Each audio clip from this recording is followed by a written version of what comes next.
gọt luôn vỏ trong mận ra nha.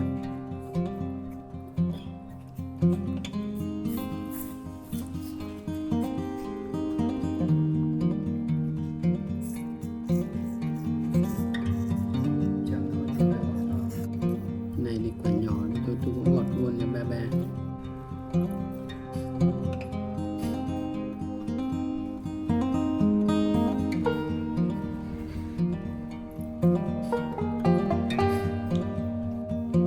Cất vào tủ nhá để ăn dần nhá.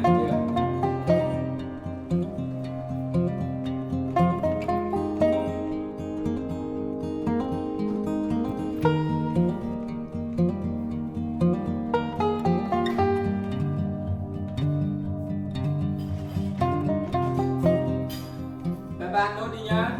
Bạn ra và lấy xong nhá.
Mấy quả ớt xanh.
Bạn sao lại buông ra?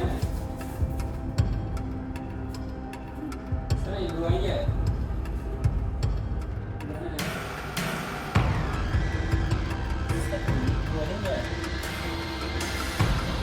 Ba có vào tủ đi không? Hả? Không có vào tủ không đây?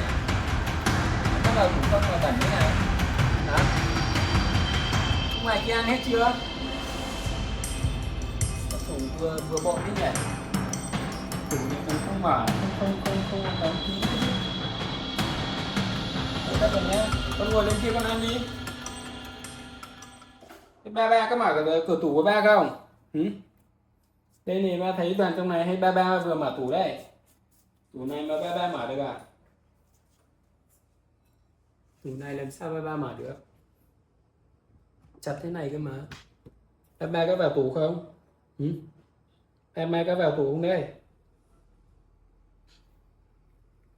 Con lên kia con ăn đi nhá, không được vào tủ nghe chưa? Nhá. Vào tủ là nó đóng ở đấy, đóng là mình bị nhốt trong này đấy nghe chưa? Nhá. Vào tủ nó bị nhốt đây này, đây này, quản bận ai lại lấy xuống đây này. Đây quản bận ai lấy xuống đây này. Đây này. Con không vào đây nghe chưa? Vào đây là nó đóng là nhốt mình trong này đấy nhá. Thế lên kia ăn nốt, ba con thấy con táo kìa. Con táo con ăn nốt đi nhá.